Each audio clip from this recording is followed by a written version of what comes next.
el agua. Luego se desplazó hacia la tierra y vio un agujero. Continuó su viaje para luego llegar a la bahía Anamorí o Netea y dijo: he ahí el lugar donde el rey puede desembarcar. Las siguientes canciones representan la llegada de Otomatúa a Rapa Nui y la muerte del primer alini de Rapa Nui.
Periodo de esclavitud. Desde 1862 se inicia este periodo en donde se traslada a las costas del Perú un número crecido de gente de Rapa Nui para ocuparlos en las labores del campo y del embarque de Guano. Entre los 900 arrastrados con maña y violencia lo fue también el rey con toda su familia. Esta situación trajo como consecuencia en la isla la anarquía, el robo, el asesinato, el hambre y una lucha encarnizada entre sus habitantes. Catautera Amanecer relata las consecuencias de lo vivido durante este periodo, en donde producto de la matanza, incluyendo de los sabios de Rapa Nui, su población se redujo a 111 habitantes, generando la pérdida de gran parte de la historia oral antigua.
Mata de un negro era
Llegó a Rapa Nui el sacerdote francés Eugene Herald, de la Congregación de los Sagrados Corazones, quien se convirtió en el primer misionero en la isla.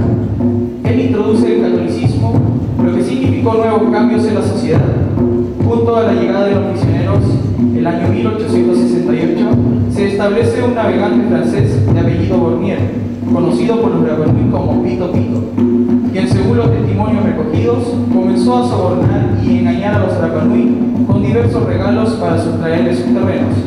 La siguiente canción relata el desembarco de los primeros animales foráneos traídos desde Tahití por Pito Pito. Venga, Mario Valle.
En este periodo, el comerciante francés Enrique Verbet, socio de Pito Pito, firmó con el gobierno de Chile un contrato de arriendo por 20 años de los terrenos y bienes locales de Rapa Nui, creando su compañía. En 1903 se asoció a la compañía anglo-escocesa Williamson & Balfour, dando origen a la compañía explotadora de Isla de Pascua, una empresa ovejera con más de 60.000 cabezas de ganado. Durante este periodo, la isla se convierte en una gran hacienda ovejera. De ser dueños de sus tierras, agricultores y pescadores, se transforman obligadamente en ganaderos, relegándolos al rol de peones y perdiendo sus tierras en seres y animales. El siguiente tema, Taina Kainui, habla sobre el agradecimiento que hace una mujer Rapanui a su hermana, casada con un administrador de la isla, que los ayudó permanentemente con alimentos y enseres para subsistir.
traspaso de la Armada de los terrenos, bienes e instalaciones de la compañía, produciéndose algunos cambios en la administración de la isla, como por ejemplo la apertura al exterior gracias a las embarcaciones de la Armada. Sin embargo, estos no fueron los esperados por los Rapa Nui, siendo percibido como una continuación del sistema colonial. Más aún, este periodo fue visto como un gran obstáculo para el desarrollo de la autonomía comunitaria y en donde se producen los mayores desacatos y abusos contra la comunidad Rapa Nui. El siguiente tema habla sobre los abusos y castigos que recibieron los Rapa Nui o Kakara.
señora Patricia Stambo, publicado por Pehuen Editores.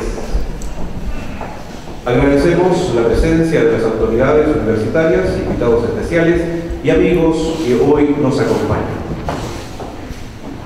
El senador de la República y presidente del Senado, Ricardo Lagos Weber, ha manifestado sus excusas por tener un compromiso contraído con antelación. En primer término, se dirigirá a los presentes la autora del libro, la señora Patricia Stambo. Buenas tardes, queridos asistentes. Escribir sobre una cultura tan singular y a la vez tan diferente a la de Chile continental ha sido una espléndida experiencia. El espíritu de mis investigaciones en la isla desde los inicios, hace ya 10 años, fue contribuir a preservar la memoria reciente de un pueblo antiguo y al mismo tiempo incorporar estas zonas marginales de nuestra geografía a la identidad chilena.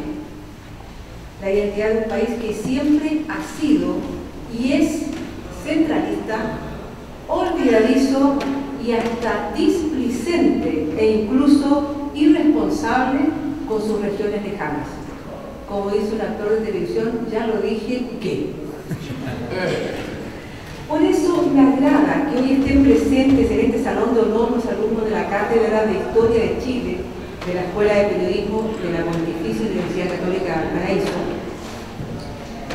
escuela donde fui profesora y directora durante varios años.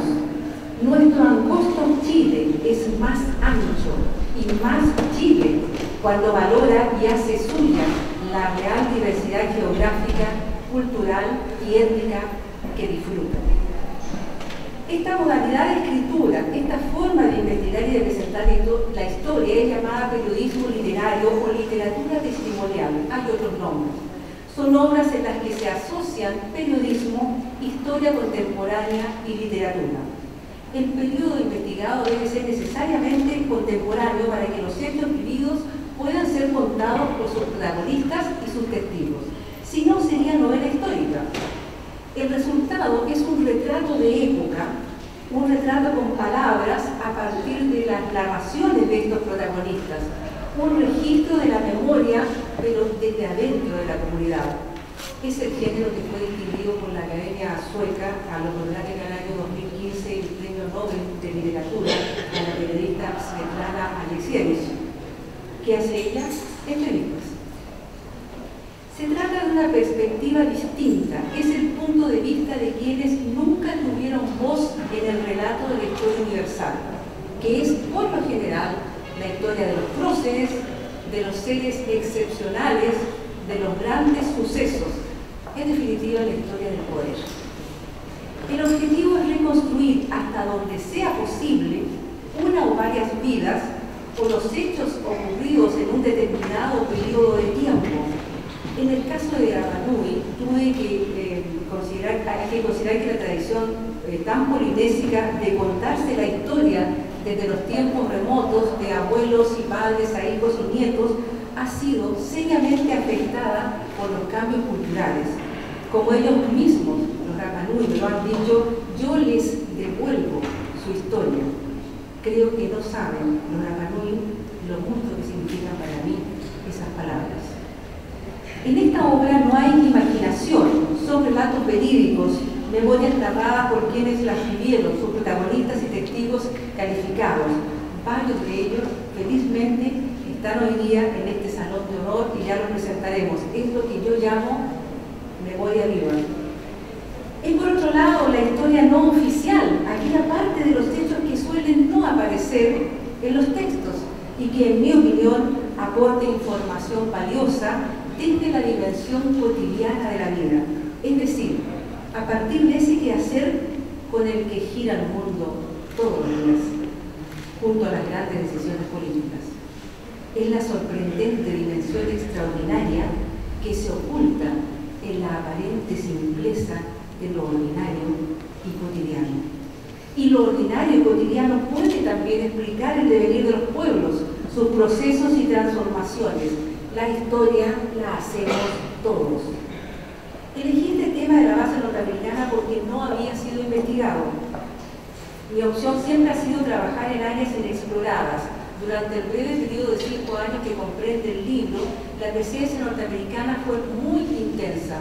Eran tiempos de Guerra Fría y Francia se dedicaba a hacer ensayos nucleares en Polinesia, en Mururoa, arriesgando la salud y la vida de los polinesios, incluido por supuesto los Rapa Nui. Eso no hay que olvidarlo. Y era la Fuerza Aérea de Chile la que medía las radiaciones en aire, agua y alimentos, como el gobernador Armando acá, que las hacía, mientras en la bahía de Hangaroa estaba el buque norteamericano Wyandotte esperando por si era necesario evacuar en una emergencia. En esos años, en Isla de Pascua no solo se instaló una base de la United States Air Force con recintos que fueron calificados como centro de investigaciones ionosféricas y una dotación militar que muy a su pesar no podía usar uniforme. También llegaron arqueólogos norteamericanos para restaurar el gran centro ceremonial Tajay, liderado por el notable William Malone. Y era norteamericana, además, la agencia de turismo que inició los viajes masivos a la isla, luego que pudiera aterrizar LAN Chile en Mataveri en abril de 1967, cuando ya se construyó la pista aérea en una acción, ojo, conjunta entre el gobierno de Chile y el de Estados Unidos. Además, la mayoría de los turistas provenían de Estados Unidos y por añadidura la cabeza de un Moai de Tongariki fue enviada a Nueva York y Washington y fue de Estados Unidos que llegaron más fondos para la restauración. Una vez electo Allende, la USAF se retira sin más de la isla. Quedan como testimonios vivientes varios niños mestizos, hijos de madres Rapa Nui y padres norteamericanos, padres que en su gran mayoría nunca admitieron responsabilidad ni deber alguno con sus hijos. Tampoco lo hizo el gobierno de Estados Unidos. Entiendo que hoy miércoles en Televisión Nacional se hace un reportaje al respecto para que ojalá lo siga. Si por este libro algo resulta, sería espléndido y justificaría doblemente esta investigación. Uno de esos hijos de la base está presente hoy y ya lo presentaremos. Mi apreciación en titulares es que entre 1965 y 1970, un lustro apenas, ocurrió la mayor inmigración en la isla desde el tiempo del fundador Otto Matupa. No me refiero solo a la llegada de los norteamericanos, sino a los funcionarios públicos y sus familias luego que en el gobierno de Fred Montalva se promulgara la ley de Pascua, que por primera vez le dio la condición de ciudadanos chilenos al Rapa Nui. Por primera vez tuvimos también. Los cambios ocurridos en esos 5 años hicieron realmente un antes y un después en esa isla. Fueron cambios económicos, sociales, culturales y familiares que los mismos Rapa Nui reflejan en sus relatos en este libro. Quiero introducir esta presentación con imágenes de la época y de los informantes como una contextualización necesaria para quienes no conocen este fragmento de la historia. No lo haremos con mucha lentitud porque el tiempo corre. ¿Vale?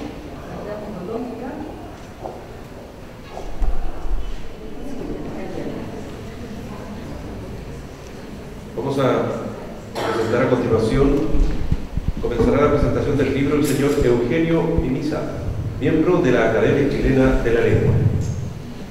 Gracias. Buenas tardes a todos, bienvenidos. Siempre resulta todo un desafío participar en la presentación de un libro. Se supone que quien presenta está, ya que la palabra se encuentra malsanamente de moda, está coludido con el autor. Es su amigo, su cómplice, y nada malo dirá de la obra en cuestión. Se supone además que fue elegido para hablar bien, ejercer cierta influencia y entusiasmo entre los posibles lectores. Bueno, algo de eso hay, ¿para qué negarlo?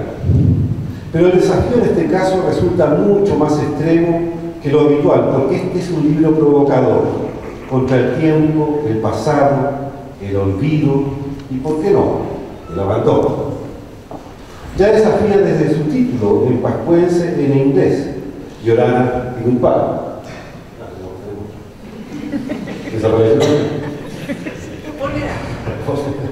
Algo así como hola y chao, bienvenido y adiós, comienzo y término, dos extremos. No podía ser mejor, pues si bien su subtítulo es una base yanqui en Rapa Nui, trato de pronunciar bien, Rapanui. Hay en él mucho más que un simple inicio final. Hasta la portada es significativa. Los Moai y Rapanui observan atentos, vigilantes, impertérritos el sobrevuelo de un avión de transporte norteamericano. Es que precisamente eso es un libro de pascuenses y gringos, con chilenos continentales de por medio, con estudio etnográfico, investigación, pero también con literatura. Por las calles de tierra de Angaroa transitan con parsimonia algunos Rapanui a caballo. Este es el comienzo, la primera frase, la partida del reto. 5 años estuvieron los integrantes de la Fuerza Aérea de los Estados Unidos en la isla, la USAF, sigla de la United States Air Force, que en inglés suena mucho más categórica, mejor dicho, persuasiva que en español. Force. 5 años es mucho o poco tiempo, según se mide. Era la época en que el gobierno de Eduardo Frei Montalva promulgaba y ponía en práctica la ley PACA, del grupo Patricia, una forma de emparejar la cancha y llevar a la isla a la administración y la presencia estatal del continente, porque para los pascuenses, los isleños, es ser de tierra firme, es ser continental a secas. Una invasión pacífica, nos dice Patricia Stark. Los buques arribados no eran de guerra, pero poseían disciplina militar, cuentan por los entrevistados, llenos de pertrechos y personal vestido de civil, maquinaria pesada con apoyo de insumos que se trasladaban por vía aérea, a través de un sistema muy especial: arrojar bultos de paracaídas y capturar otros con correspondencia que eran subidos en globos inflados con helio y capturados a la pasada del avión. Todo desde el aire, pues los aviones no podían aterrizar por falta de una pista adecuada. Un espectáculo en vivo, un ingenio de la mente humana en circunstancias adversas, a unos 3.000 kilómetros, 3.700 kilómetros de la costa firme. El motivo de esta presencia inusual fue un aparente tratado de convenio de cooperación casi de palabras, muy en secreto, eso sí, donde aparentemente también nadie sabía nada. Ya estaba en construcción un aeródromo asfaltado, cuyos trabajos los tenía a cargo una empresa nacional, para que pudieran llegar los modernos aviones de esos tiempos. Los norteamericanos llegaron para instalar una base dedicada al estudio satelital, también lo dijo Patricia, y monitoreo de la ionosfera, forma elegante para estar cerca y seguir atento las consecuencias de las pruebas nucleares francesas en alrededor del mundo. La isla resultaba un lugar estratégico en medio de la Guerra Fría, del conflicto en Vietnam, incluso de asonadas guerrilleras sudamericanas. Ojos atentos en el ombligo del mundo, como los Moai tecnológicos, como un Moai tecnológico robotizado. No en vano llegaría a instalarse en los años posteriores una estación de rastreo de la NASA, y ya en la década de los 80 se decidió que, por su ubicación geográfica, la pista de Mataveri resultaba ser ideal para usarse como alternativa para el aterrizaje de emergencia de los transbordadores espaciales. Ampliación donde participó una empresa magallánica que se trasladó con camas y petacas a la isla. Los norteamericanos armaron su base con todas las dependencias y comodidades necesarias, desde módulos habitacionales hasta un hospital, casino, lavandería y diversas otras construcciones prefabricadas. Llegó la portada. Incluyeron una tienda de libre impuesto levantar, y construyeron y mejoraron caminos donde solo había senderos y huellas, y se instaló un sistema para el abastecimiento de agua y se amplió el tendido eléctrico. Por poco colocaron un cultivo. Bueno, estuvieron abuelos. Eran aquellos años con la llegada de transatlánticos, y una vez finalizada la pista de aterrizaje para aeronaves comerciales y militares, con vuelos periódicos desde y hacia el continente que demoraban demasiadas horas, transportando a turistas ávidos por conocer esa cantera arqueológica, que en varios casos fue dilapidada por la remoción de tierra y piedras en pie del progreso. Así de años de la visita primeriza de actores, artistas, cantantes, poetas y curiosos varios que ya en la isla y en improvisados transportes terrestres, simples camionetas con corridas de asiento en sus camadas, salieron a respirar y a mirarse la belleza prístina de ese lugar casi solitario y exótico en medio del océano. Una extravagancia total, pues aquellos turistas debían pernoctar en carpas a falta del hotel con todas sus acomodaciones. La aventura en su máxima expresión, la vida en carpas, fue realmente gloriosa. Te sientes tan cerca de la naturaleza, dijo un turista entrevistado por The New York Times. Años, al fin, de la recuperación de sitios patrimoniales, de prospecciones arqueológicas, alzar murallas que estaban tumbados y hallazgos de osamentas, cráneos y objetos de los antiguos habitantes, a la par con el nacimiento de grupos folclóricos de canto y baile, en lengua y vestimenta propias, y de artesanía local que era vendida o intercambiada a los yanquis por ropa y alimentos. En tanto, muy lejos de allí, el mundo vivía subyugado por la revolución hippie de las flores y con una ciudad de Santiago que ya exhibía sus edificios tiznados por el smog y los puños y cuellos de las camisas sucios antes del mediodía, sin que mucha gente se preocupara por ello y ni se soñara siquiera con planes medioambientales, preemergencias, restricciones vehiculares. Años grandes cambios, incluía la conexión aérea con Tahití, uno de los ancestros.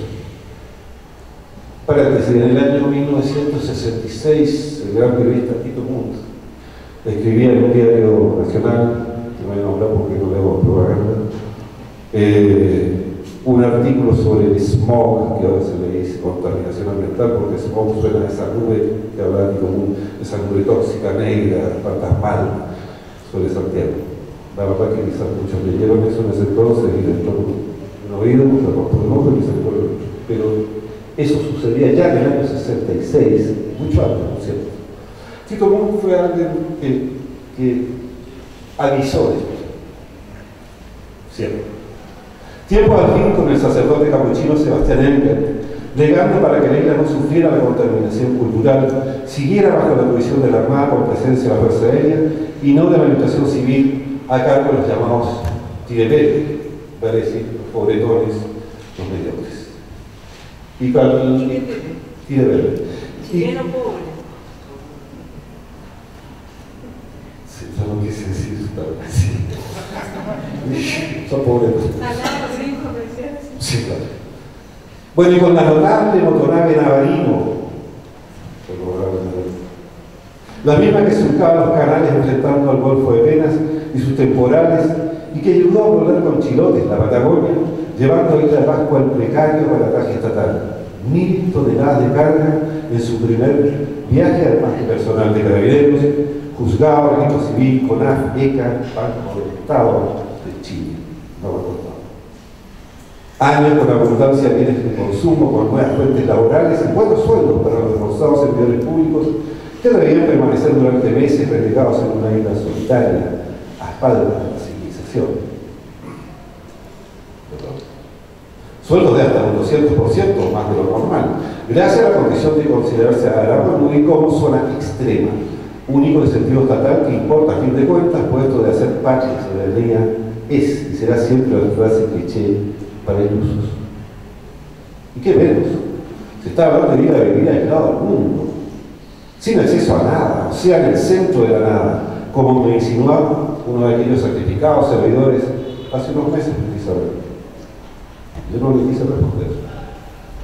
Moví la cabeza de lado a lado y parándome la silla me salí de la conversación. Aunque pude haberle respondido con estrofas lapidarias de un poema que siempre recuerdo en situaciones así. Dice: llegas y te vas con tu nostalgia, desapareces tragado por los astros. En verdad, nunca has estado. Pero eso hubiese dado pie a seguir con la charla y aumentar la tensión. ¿Para qué? Años, por cierto, con mucha cerveza, coñac, whisky, Coca-Cola, circulando a bajos precios, antes que en Santiago, y con jeans Levi's, cuando la capital de la República y en el resto del país ni se sabía de marcas extranjeras.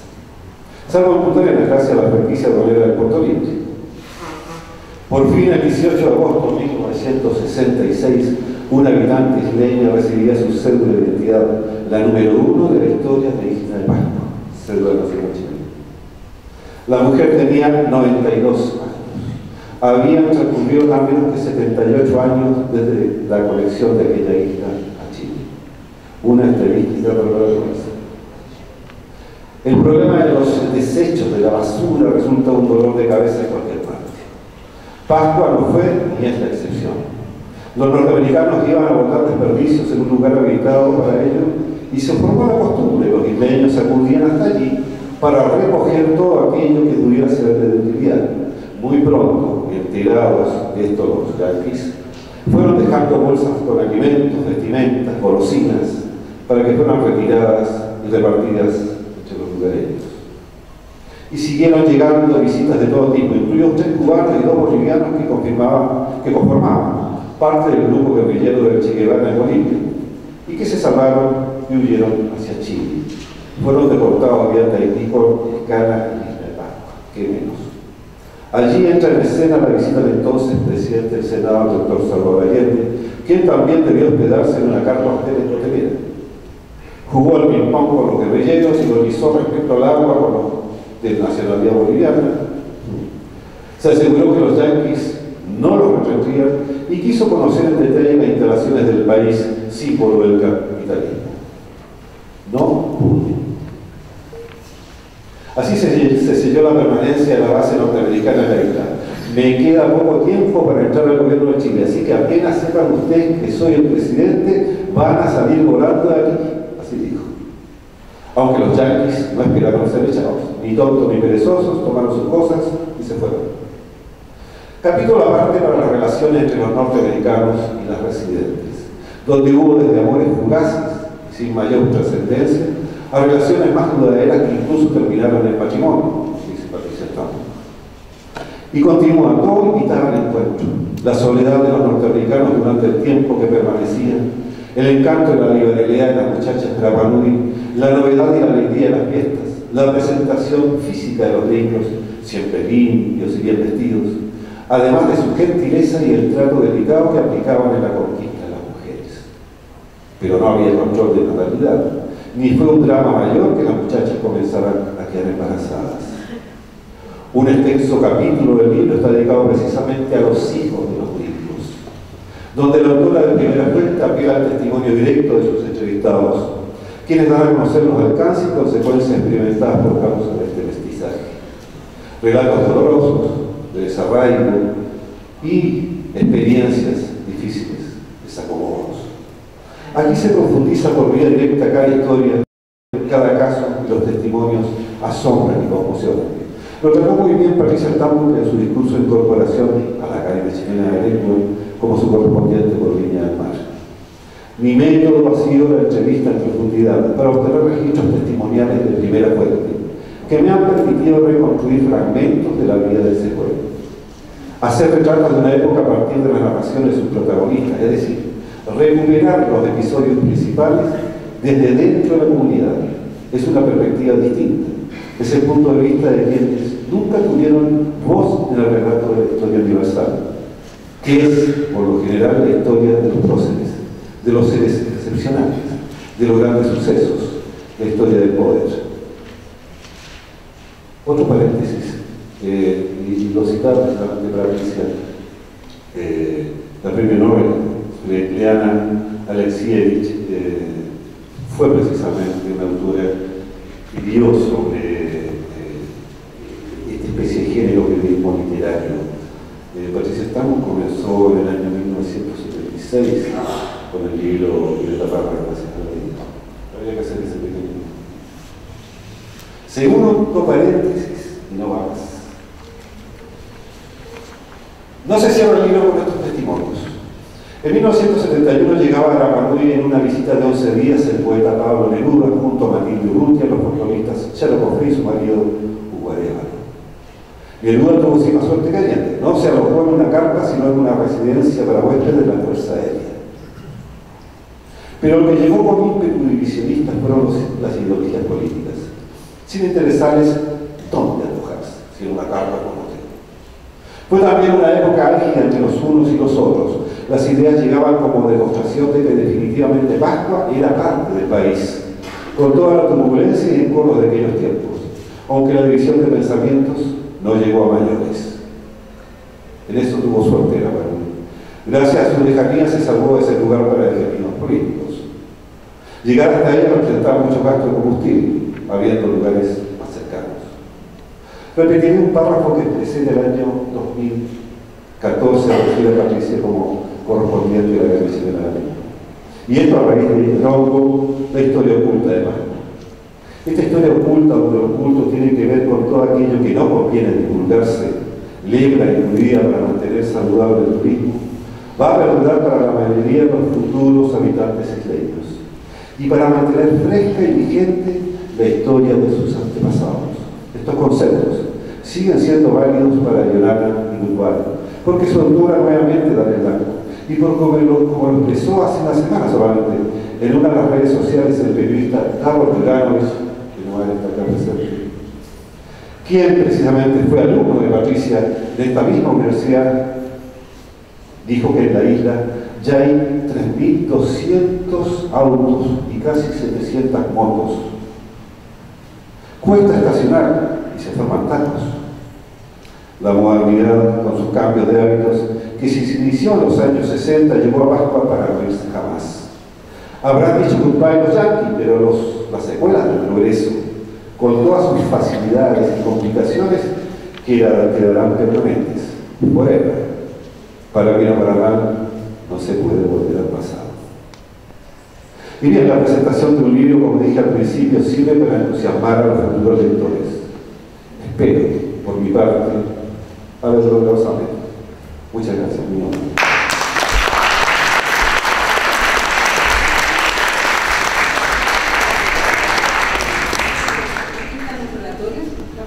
Vamos a empezar a ver. Estas son las personas que intervienen en el libro contando la historia de ese periodo. Aquí tenemos primero a Alfonso Rapu, que es el alcalde de esa época, es el hombre que lideró la rebelión del año 65, 64, 65, que entró en conflicto con la Armada, ¿no? Y porque pedía simplemente derechos para su pueblo. No era otro el argumento.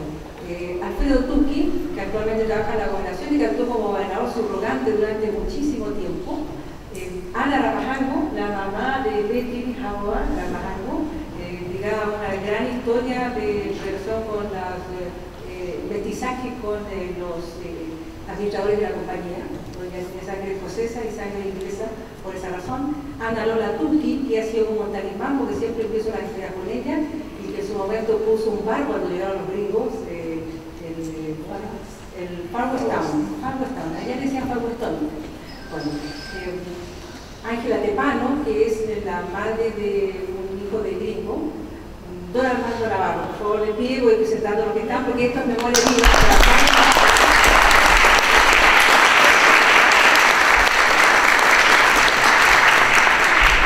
Armando era oficial de la Fuerza Aérea de Chile y a él le tocó recibir al Wyandotte y a otros buques que llegaron a dejar todos los primeros pertrechos para instalar la base norteamericana y ayudar a construir la pista aérea. Y él ha sido una pieza muy clave para recuperar todos los testimonios, las historias de ese momento. Y tenemos a Benjamino Paso,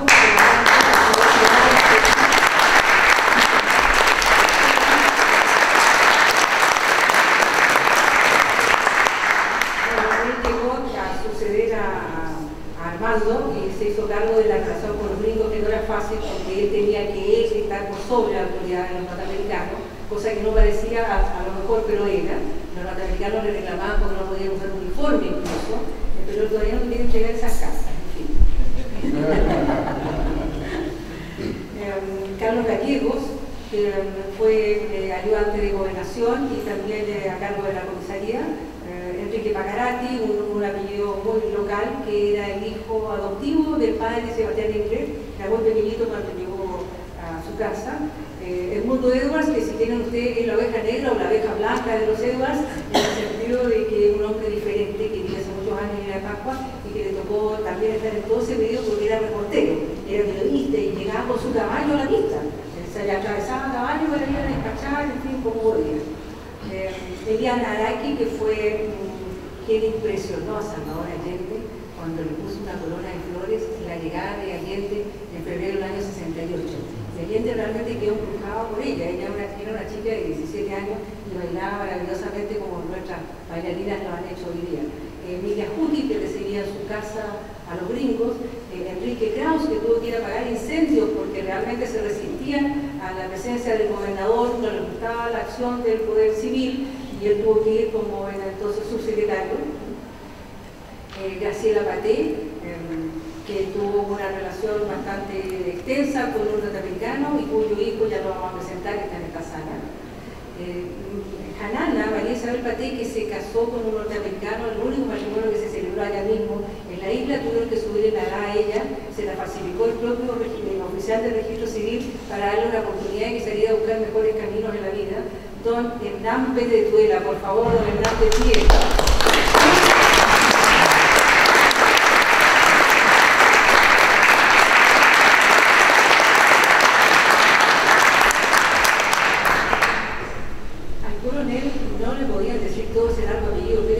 Entonces se lo abreviaron los gringos en PDT, y entonces cuando se armó allá una primera discoteca, una de las primeras, le pusieron en PDT, pero como no pueden pronunciar a veces ciertas letras, los rapanui hoy día es la Piriti. La Piriti se ve ahora en Campo de Tuela, pero por supuesto que esa no fue su principal misión. Él estuvo al cierre de la presencia norteamericana. Él fue el que vio salir los últimos aviones desde la isla, los últimos aviones después de haber salió electo Salvador Allende, y también, como el caso de la familia de Armando, ha sido valiosísimo su testimonio.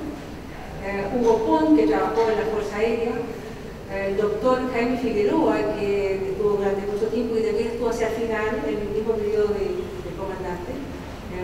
Luis Paté, ya fallecido, era chofer y trabajaba con los gringos. Don Manuel Tuque, el hombre más anciano de la isla, con su ya famosa camioneta, que era él. Rapanui, que trabajaba en el Banco del Estado, era junior, en fin, arreglaba los papeles, pero siempre toda institución que puso Frey en la isla tenía que ver con Rapanui, y este era el caso para el Banco del Estado. María G, trabajaba para los gringos, María Leti Tuque, ya fallecida, y se dan cuenta de que fallece la gente, y esa voz, si no la toma uno a tiempo, se pierde para siempre. Ese es el punto de la memoria, ¿no? María Paté, ella era jefa, era un poquito mayor que las otras mujeres, y ella lideraba el grupo de las mujeres que trabajaban en la base.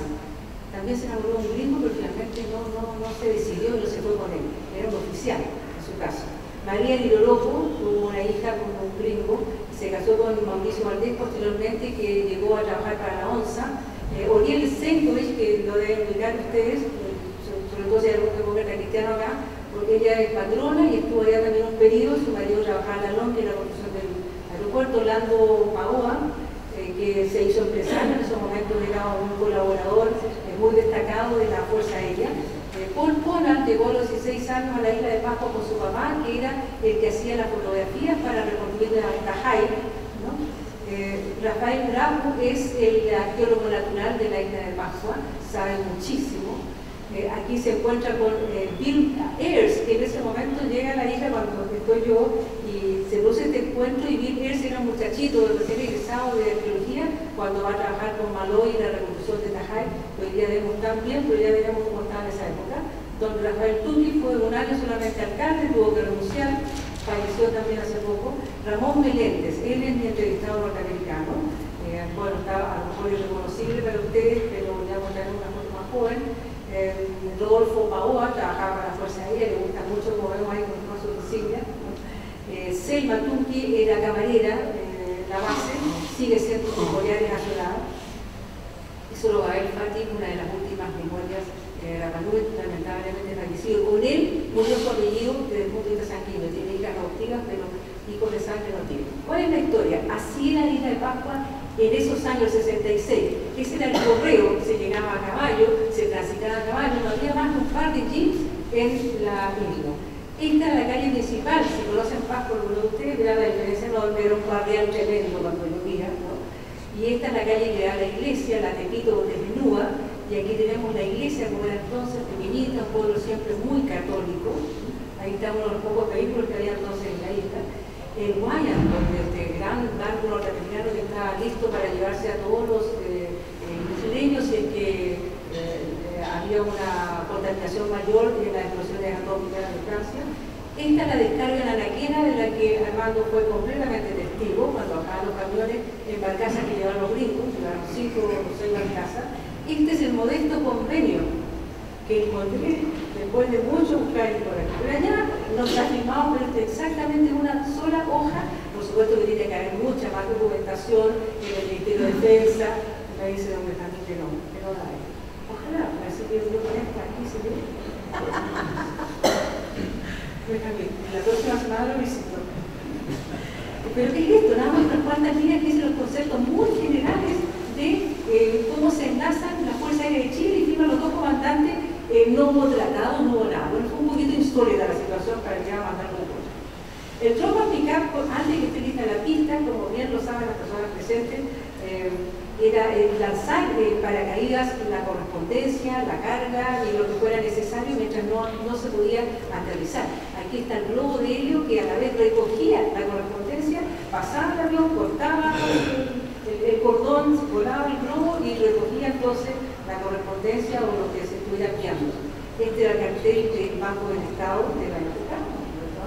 Y ella es a quien se refería mi compañero Eugenio de la academia, respecto a que fue a los 92 años la primera en recibir un carnet de identidad en agosto de 1966. No había entonces carnet de identidad para ningún Rapanui, era una situación bastante insólita. Esto es muy exclusiva, aquí la tengo gracias a Benjamín, a general, módulos habitacionales y casinos.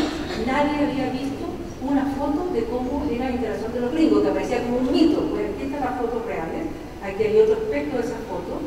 Aquí está Ramón Meléndez, el puertorriqueño, miembro de la IUSAF, que me dio varios testimonios muy interesantes. Y atrás se aprecia la casa de la luz, o sea, la instalación eléctrica, y los warehouse o almacenes.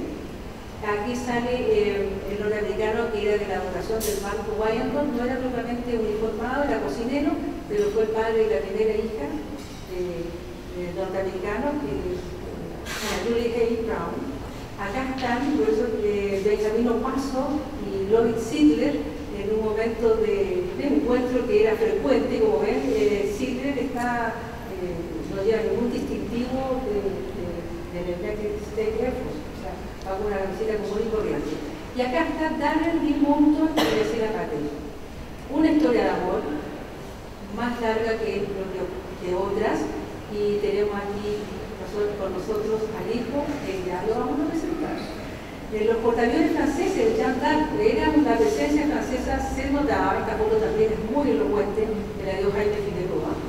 Enrique Rogers, que fue muy discutido, defendido por otros, como todos, detractores y gente que no reconoce el valor de su función como gobernador en la época, pero era difícil llegar a poner un gobernador externo y ordenar las cosas de otra manera.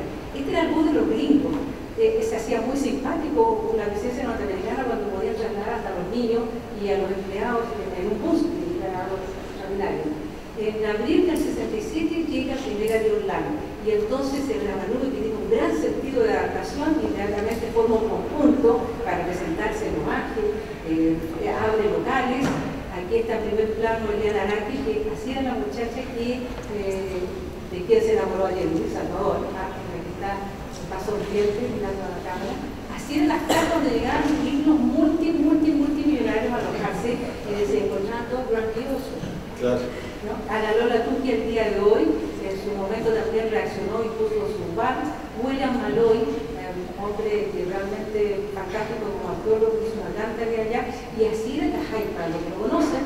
Primero la compañía Williamson & Barford tenía un molino donde llegaban las vacas, donde llegaban los caballos, que estaba todo ese centro ceremonial que es realmente importantísimo, estaba en el estado que lo ven. Pasaban además vehículos para acá, al basural.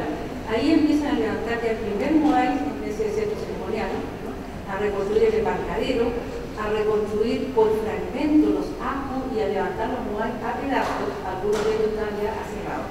Y como parte de la historia, Allende, que aquí está con algunos de los guerrilleros, a la derecha, no sé si la ven a la derecha, a la izquierda está Edwards, ¿no? Que lo entrevista en ese momento, está Allende con Alfonso Rapo, con Alfredo Tucci, y ella es la muchacha y está con alguien que hoy día está presente, la niña está presente hoy día, por favor, repite. Marcela.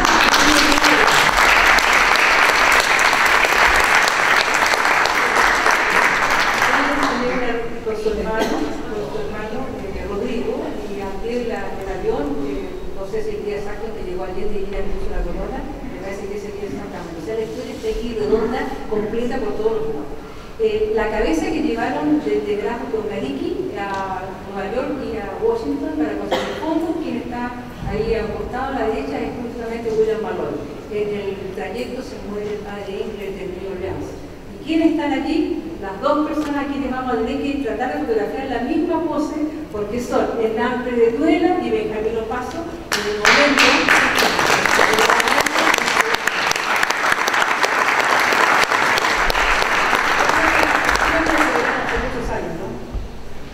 Creo que no se veían hace muchos años. Los hijos norteamericanos, vamos a pasar rápidamente: Bianca Huque, hija de un Nolan; Clarence Price, por el caso Clarence, es distinto, ellos son hijos de un equipo que cuando lo conocí pertenecía a la Fuerza Aérea. No, que si papá era contrabandista, era un contrabandista, no sé, contrabandeaba armas, hijos, y también que contrabandeaba drogas. Bueno, los Luis son muy directos, soy un encantador, porque cómo se iban a financiar para dar vuelta al mundo con mi papá por todas partes. Y aquí está Darren Lee Moulton, que está presente, por favor, Moulton.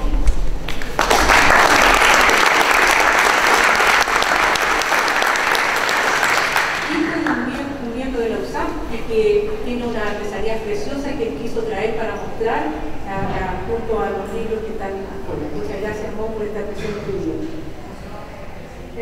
Delfina Vaca, que hoy día tiene una maravilla.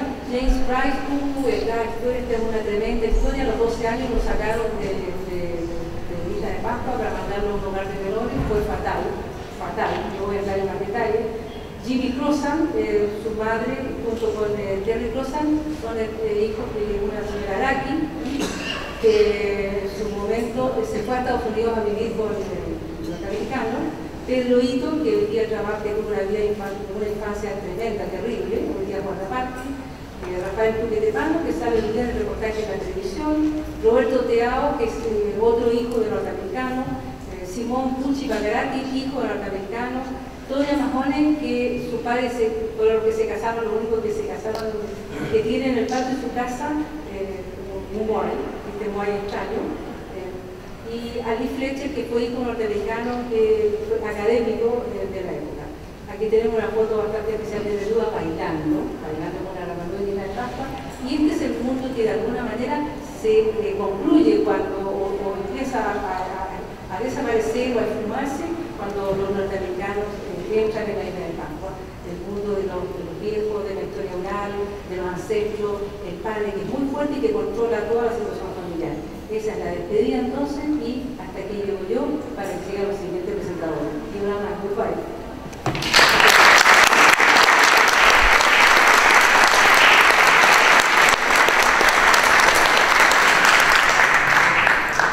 Prosiguiendo con esta presentación, dejamos con ustedes al académico del Instituto de Historia de la Pontificia Universidad Católica de Valparaíso y doctor en Ciencias Políticas, don Eduardo Araya. Buenas tardes. Ojalá todas las producciones fueran, usando la metáfora de producción de misa, tan gratas, plásticas e incluso divertidas como las que me toca afortunadamente participar en este evento. Como yo tengo formación en historia, voy a hablar desde la historia. Y trataré, aunque probablemente es inevitable, ser un tanto reiterativo de cosas que ya ha señalado por el profesor Misa o Patricia. El 5 de abril de 1722, el navegante holandés Jacob Rogeri, al mando de una expedición de 3 barcos, arribó a las costas de una isla desconocida en el medio del Pacífico. Y como era domingo de Pascua de Resurrección, decidió llamarla Isla de Pascua. Sus habitantes originarios la llamaban Tepito o Tehenua, el ombligo del mundo. La expedición holandesa tenía por finalidad circunnavegar el globo y efectivamente culminó en Batavia, en Indonesia, con muchos problemas. En dicha expedición viajaba un alemán de nombre Carl Friedrich Benz, quien posteriormente en Leipzig editó tal vez el primer libro en donde hay una descripción de la isla. Pero el libro no fue muy exitoso, no generó mayor interés. Hoy, en lenguaje académico, diríamos que no tuvo impacto. Muchos años más tarde, en 1744, en su segundo viaje de exploración en los mares del sur, El capitán James Cook recaló en la isla entre el 13 y el 17 de marzo de ese año. Cook no se impresionó mucho con la isla. En su diario de navegación escribió, comillas, ninguna nación luchará por el honor de explorar la isla de Pascua, toda vez que no debe existir otro paraje en los mares que ofrezca menos condiciones ni comodidades para la navegación que aquella. No obstante, se le debe a esta expedición los primeros estudios de suelo y vegetación de la isla, así como también los primeros grabados en cobre sobre la cultura de la isla, que se publicaron en Europa, productos del trabajo del alemán Johann Raimund Foster y su hijo Georg. Los grabados sobre Pascua se pusieron de moda. En los años siguientes, otras expediciones con otros navegantes y exploradores de diversas nacionalidades pasaron por la isla, pero solo pasaron, sin asentarse ni alterar su frágil equilibrio. Pero a comienzos de los años 60 del siglo XIX, la isla fue constantemente asolada por expediciones esclavistas que capturaban a sus habitantes para llevarlos a las explotaciones de guano en las Islas Chinchas, en Perú. Paradojalmente, en 1854, el gobierno del general Ramón Castilla había suprimido la esclavitud de los negros en aquel país mediante el procedimiento de que el Estado peruano pagara a sus propietarios con recursos públicos provenientes de la explotación del guano. Pero para la explotación de ese recurso, la mano de obra esclava solo fue reemplazada, en este caso por pascuenses, o por chinos trasladados de Oriente y explotados en condiciones de semiesclavitud. El tráfico de esclavos fue finalmente prohibido por el gobierno francés, pero los males de la isla no acabaron allí. El retorno a la isla de los antiguos esclavos introdujo epidemias que diezmaron la población de la isla. En 1866, como se señaló en el relato inicial del conjunto que nos antecedió, el francés Jean-Baptiste Dutroux-Monnier y un socio llamado John Brender, un hombre mitad británico, mitad haitiano, obtuvieron del gobierno de Francia una concesión para explotar ganado en la isla. Dutroux-Monnier no solo trajo ganado, también instaló un régimen de terror en donde los isleños fueron expulsados de sus tierras y radicados en un pequeño espacio en donde hoy está Angarboa. Ese régimen duró 10 años. En 1876, una revuelta de los isleños culminó con el asesinato de Dutroux-Monnier y un año después falleció su socio. Después de muchos años en un largo pleito, la propiedad de la isla le fue otorgada por tribunales franceses a los herederos de la familia Brender. Hacia 1877, como consecuencia de la esclavitud y las epidemias, solo quedaban 111 pascuenses en una isla que albergó alguna vez una población de varios miles. Como sabemos, en 1887 el gobierno de Chile decidió anexar la isla de Pascua a su territorio, para lo cual designó al capitán de la Armada Policarpo Toro, quien además realizó una compra de terrenos en la isla a petición del obispo de Valparaíso, Salvador Donoso. Luego, en 1868, consiguió la firma de un tratado. Se redactó el documento en español, un documento en español y otro en Rapa Nui. El texto en español habla de la cesión de soberanía a Chile, reservando al mismo tiempo para los jefes que concurrieron al acuerdo los títulos de que estaban investidos, sin hacer alusión a la propiedad de la tierra. El texto en Rapa Nui tampoco habla de cesión de tierras. La tradición oral Rapa Nui indica que el rey Atamo Tequiena tomó un trozo de hierba con tierra adherida, entregando la hierba a los emisarios chilenos y quedándose con la tierra. La interpretación de este gesto simbólico es que se otorgaba la soberanía a Chile, un gesto que para los jefes isleños suponía una garantía sobre la seguridad de la isla, pero se reservaba el derecho sobre las tierras.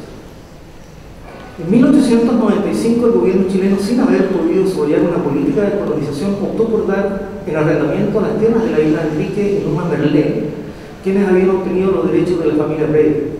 Los hermanos Merlé se asociaron con la compañía Williams Balfour para conformar la compañía explotadora de Isla Pascua, cuya actividad principal era la producción de lana.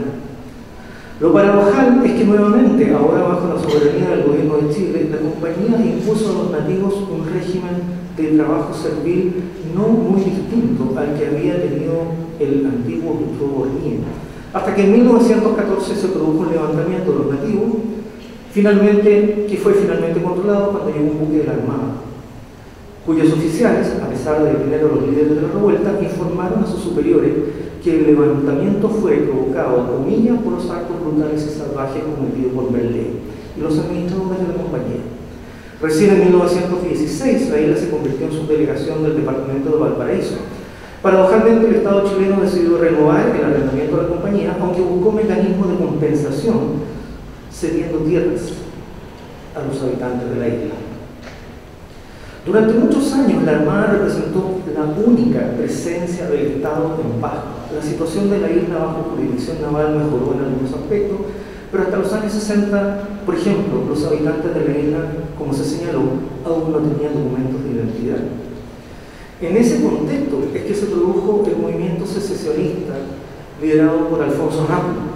En 1964 los pascuenses tenían un largo memorial de quejas respecto de las autoridades chilenas, situaciones de abuso, la prohibición de hablar en su idioma, pero también omisiones, como por ejemplo la ausencia de servicios del Estado. Como se señaló, recién en agosto de 1966, una habitante de Isla de Pascua, Sofía Hey, de 92 años, recibió por primera vez una cédula de identidad chilena. Patricia Stamp dice: desde ese momento ella podía acreditar su pertenencia a un país, comprobar su existencia, viajar o votar. Habían transcurrido 78 años desde la anexión de Pascua a Chile. Tratando de ser justo en este recuento de ausencia, comisiones y agravios que han marcado las relaciones entre los habitantes de la isla y la sociedad chilena, no se deberían omitir los gestos de algunos que contribuyeron a una relación más positiva, como por ejemplo la aventura de unir Pascua y el continente emprendida por el comandante Parragué y la tripulación del Mandara en el año 51, que permitiría establecer vuelos regulares en los años siguientes no solo entre Pascua y el continente, sino también entre Pascua y la Polinesia francesa. Tampoco se debe omitir la presencia de la Iglesia Católica en la isla, con los misioneros de los Sagrados Corazones, y en particular con la presencia del padre Sebastián Engler, una figura notable, capuchino, etnólogo y lingüista, quien llegó a Pascua desde la Araucanía en 1935. Y hasta su fallecimiento en 1969 no solo evangelizó, sino que produjo algunos de los textos más importantes sobre el idioma Rapa Nui y su etnología. Esta breve descripción no pretende ser una suerte de despliegue de erudición, es simplemente la necesidad de hacer evidente el hecho de que Pascua no solo está geográficamente lejos, es efectivamente el punto de nuestro planeta más distante de tierra continental, más de 3.500 kilómetros desde Caldera y más de 4.500 desde Tahití. Para nosotros los continentales, Pascua ha estado mentalmente lejos. Pascua para muchos de nosotros se ha reducido a una suerte de paquete turístico con el misterioso encanto de los moais, una postal de Hawái o Tahití, pero que nos queda más cerca y por consiguiente más barata. Pero se nos ha perdido su historicidad, es decir, se nos ha perdido la historia de sus habitantes, y así como a veces los árboles no nos dejan ver el bosque, el exotismo de la isla no nos ha dejado mirar su historia, la historia de la vida cotidiana de sus habitantes. De esto es lo que el libro de Patricia Stamp nos habla. El texto es una urdimbre, la raíz de la palabra texto y tejido es la misma. Es una urdimbre de historias de personas, narradas muchas veces en primera persona. Es una trama que tiene como marco tres procesos relacionados entre sí: la instalación de una base y la pista aérea, la llegada del Estado de Chile y como consecuencia de esos procesos la irrupción de la, entre comillas, modernidad en una sociedad muy tradicional. Una modernidad parcial, limitada, subdesarrollada, posiblemente con muchos de los rasgos, pero sin las tensiones políticas propias de la desgarrada modernidad del Chile de los años 60. Un cuarto elemento son los relatos acerca de los vínculos humanos que se generaron en esta sociedad tempranamente multicultural. Tratando de mirar el contexto histórico del relato que Patricia nos ofrece, cabría señalar que durante los años de la administración Kennedy y en medio de la Guerra Fría, la confianza de algunos de los socios europeos de la OTAN en la voluntad de Estados Unidos de mantener su compromiso con la defensa de Europa frente a la amenaza soviética se había debilitado. Después de la última crisis de Berlín en el año 61 y la construcción del famoso muro, Estados Unidos había entregado misiles nucleares a Inglaterra, razón por la cual el general de Gaulle decidió vetar el ingreso de Inglaterra a la naciente comunidad económica europea y decidió además que Francia debía contar con su propia capacidad nuclear. Esa decisión es la que llevó a las famosas pruebas nucleares en el atolón de Mururoa. Y a su vez el hecho que llevó a los norteamericanos a instalar una base en Pascua que permitiera el seguimiento de dichas pruebas. Esos años coinciden con el triunfo de Eduardo Frei Montalva y la Revolución de Libertad como una alternativa de cambio a la Revolución cubana. Este proyecto reformista, a su vez, se vinculaba con el gran proyecto de Kennedy para América Latina, la Alianza para el Progreso, y había generado interés y apoyo norteamericano en este tipo de proyectos de reforma. El escenario entonces era propicio para que, manteniendo un bajo perfil y mediante un acuerdo casi verbal, se instalara una base norteamericana en Pascua. La razón fundamental que determinó la coincidencia entre el gobierno chileno, la FACH, y el gobierno de Estados Unidos no hay que buscarla solo en la existencia del Pacto de Ayuda Militar del año 52, como señala uno de los entrevistados, sino en esta confluencia de intereses asociados a las pruebas nucleares en la Oceanía francesa. En aras del tiempo voy a omitir un par de citas. Sobre el texto. La modalidad en que se llevó a cabo nos podría parecer un tanto extraña y posiblemente hoy en día, con nuestros parámetros de transparencia, resultaría inaceptable. Pero puestos en la época, la situación no era tan extraña. Basta recordar que hasta la segunda mitad de los años 70, hasta el año 76 al menos, el canal de Panamá estaba bajo garantía militar de Estados Unidos y la zona del canal, una franja terrestre a ambos costados del mismo, estaba bajo soberanía norteamericana. El texto nos permite recordar también eventos curiosos un tanto olvidados, pero que aquí ya se han señalado, como el periplo desde el altiplano hasta la isla de Pascua de algunos de los sobrevivientes de la guerrilla del Che Guevara en Bolivia.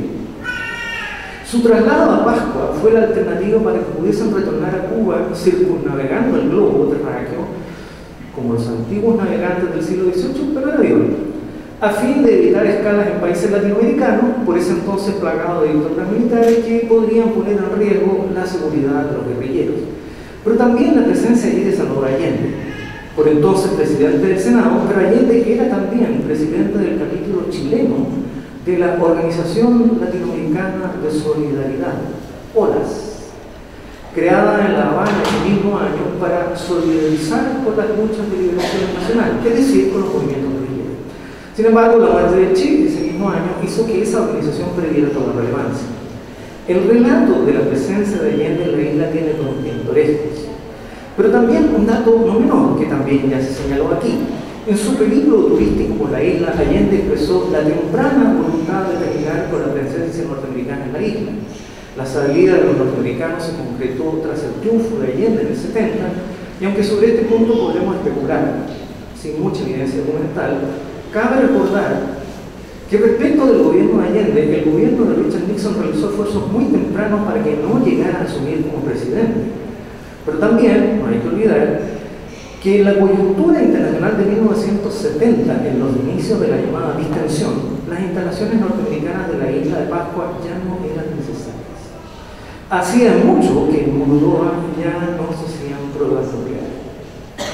Son muchos los fragmentos del texto que a mí me gustaría comentar, pero hay uno que nos remite casi a un tópico de cierta literatura universal, la imagen del paraíso perdido.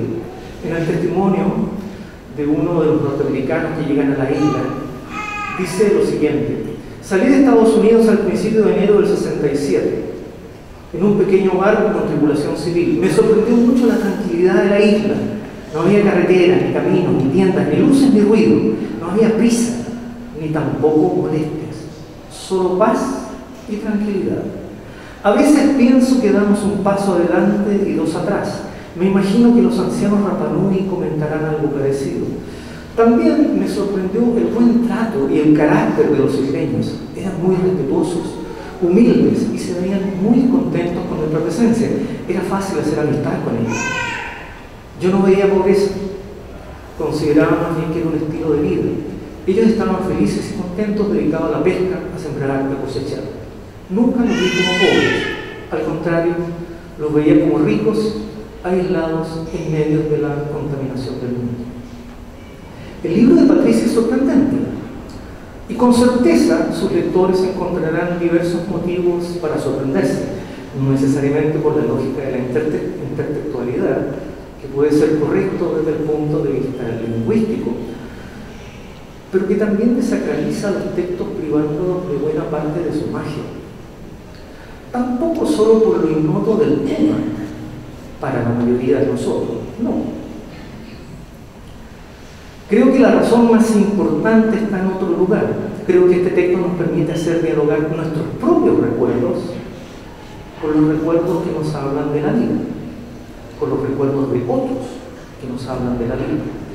Es como también, se ha hecho la referencia aquí, es como en los textos del premio Nobel Oksana Alexeyevich, quien, a propósito de los recuerdos de la así llamada Gran Guerra Patria, la Segunda Guerra Mundial, escribió, comillas, las voces de la calle contaban a gritos otra historia. Estuve buscando con qué palabras se puede transmitir lo que oigo. Yo buscaba un género que correspondiera a mi modo de ver el mundo, a mi mirada, a mi oído. Un día abrí un libro de Alex Abramovich.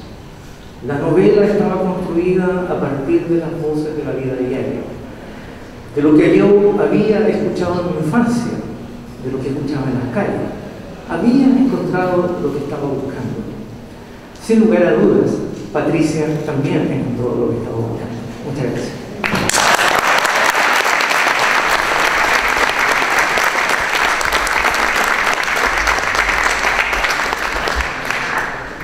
A continuación, la señora Betty Howard, representante de Eastern Island Foundation, se referirá a la obra que hoy presentamos. Iolana Corúa, Mauro de Mike Drone. Buenos días, muchas gracias por su presencia. Iolana Angurbay, una base yanqui en Rapa Nui, isla grande, Pepito de Genúa, el ombligo del mundo, isla de Pascua, mucho nombre para tan poco espacio, 170 kilómetros cuadrados, nada más. Ahí vivía un grupo de gente que en el siglo XX pasó por muchos cambios, de cuyos cambios estamos ahora nosotros, los Rapa Nui de esta época, que estamos tratando de salir del siglo XX para continuar en el siglo XXI. Y hablando del siglo, Cristian Moreno Pacarati hizo un paralelo muy interesante en la historia de Rapa Nui entre la década de 1860 y la de 1960. En 1860 ocurrieron muchas cosas en Rapa Nui. De partida la disminución de la población, ya han relatado los presentadores todo lo que sucedió, esclavitud, la llegada de la religión católica, etc. Eso fue en 1860. Y en 1960 también pasó mucho, también hubo mucho cambio. De partida nos convertimos en ciudadanos chilenos, que es una gran cosa por lo demás. Y también llegó una gran cantidad de arqueólogos, como ya se mencionó. Y también Cristian Moreno dice que es interesante también hacer un paralelo también entre ese siglo de 1860 y 1960 y el siglo de 1914, cuando llegó la antropóloga británica Catherine Rutledge a tratar de estudiar esta cultura y averiguar lo que más pudiera a partir de la década de 1860. Ella estuvo mucho tiempo, entre 1914 y 1915, en Rapa Nui. Y 100 años después, ahora, en 1916, bueno, 101, también llegó alguien a la isla a buscar información sobre un suceso que ocurrió en 1960, la década de 1960. Patricia fue a buscar información sobre una situación que pasó en la isla. Sucedió, pasaron 4 o 5 años, pero es parte de la historia y nadie la había tomado en cuenta. Pero era una parte importante. Hay testigos, hay consecuencias, los hijos de los jóvenes. La gente, Rapa Nui, que cambió con todo esto llegada de extranjeros a la isla con su cultura. El libro de Patricia habla sobre el basurero de los norteamericanos, pero el basurero del norteamericano no es igual que el basurero de nosotros. Los norteamericanos, no sé, compran una silla, se rayó con algo y ¡oh, qué feo, a la basura, hay una silla nueva! Son cosas que todavía se pueden usar, y en la isla los Rapa Nui las usaban. Esperaban, como dice en el libro de Patricia, que el día X, que siempre era un día, no recuerdo, martes creo, que iban los norteamericanos a botar toda su basura, y ellos esperaban. Cuando se iban, se metían al basurero a buscar las cosas que todavía podían usarse. Yo recuerdo, y todavía las tengo, 2 sillas norteamericanas que mis papás recogieron de esa basura y que nosotros teníamos en nuestra cocina. Cuando yo revisé el libro de Patricia y me fui recordando de todos esos momentos de cuando yo era pequeña, bueno, fue un deleite. Son historias de gente Rapa Nui. Y parafraseando un poco al ilustrador muy conocido aquí, Renzo Pequerino, los Moai no dejaban ver la gente. Había tanto estudio sobre los Moai, sobre la cultura, sobre el Tangatamanu, pero en la gente, que a principios del siglo XX éramos solamente 120 y ahora somos, según el INE, 2.400, alrededor del 40% de la población actual de la isla. Pero este libro es de la gente. Así que me gusta, no hay caso, estamos coludidos. Muchas gracias.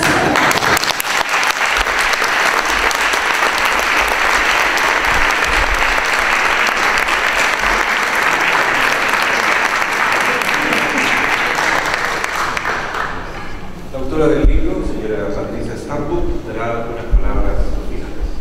Bueno, solamente en forma muy breve para cerrar este acto. Siempre la autora habla al final, así que yo voy a cumplir unas normas, aunque siempre he sido un poquito desordenada. Pienso que Valparaíso dicho en forma muy chilena, se ha fallado su vínculo emocional y real con la isla de Pascua. Mientras participé en una organización cultural local, pedí reiteradamente que cada acto tuviera algún símbolo Rapa Nui, porque Rapa Nui se conectaba al continente como un cordón umbilical con la madre patria, a través de Valparaíso. Y acá llegaron los primeros Rapa Nui, y aquí hay una gran comunidad Rapa Nui. Pero Valparaíso no reconoce, así como en general en Chile, como próximo, como propio a los Rapa Nui y a su cultura. Así que una vez más voy a pedir que ojalá se reconozca el pasado reciente de este vínculo profundo del Rapa Nui con el porteño, para que Valparaíso considere a esta como su propia etnia. Muchas gracias.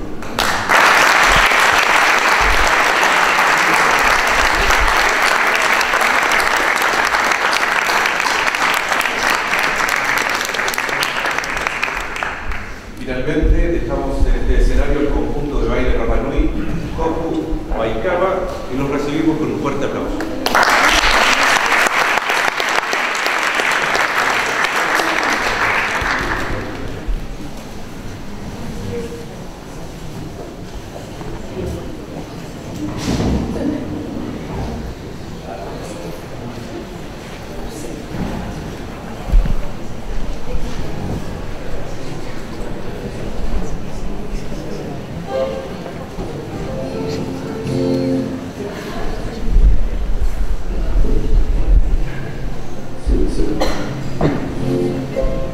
Ituruta tokiro no itema Yarima ite wakao Aidara utrata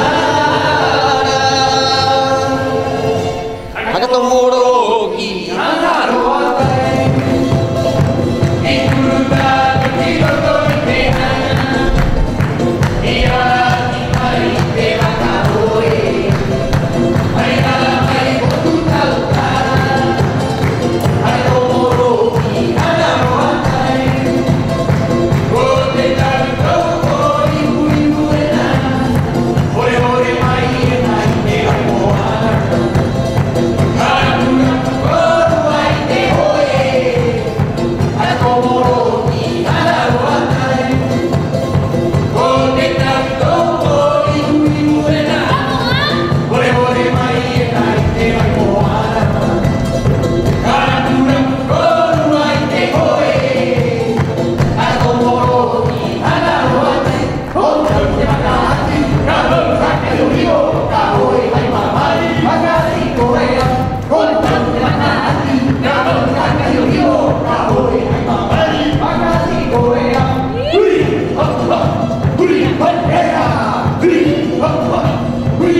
finalizado el presente acto. Invitamos a los presentes a la muestra de artesanía Make Art de Darrell Bongo Paté, ubicada en las afueras de este salón, así como también a compartir un brindis. Y por su asistencia y participación, muchas gracias.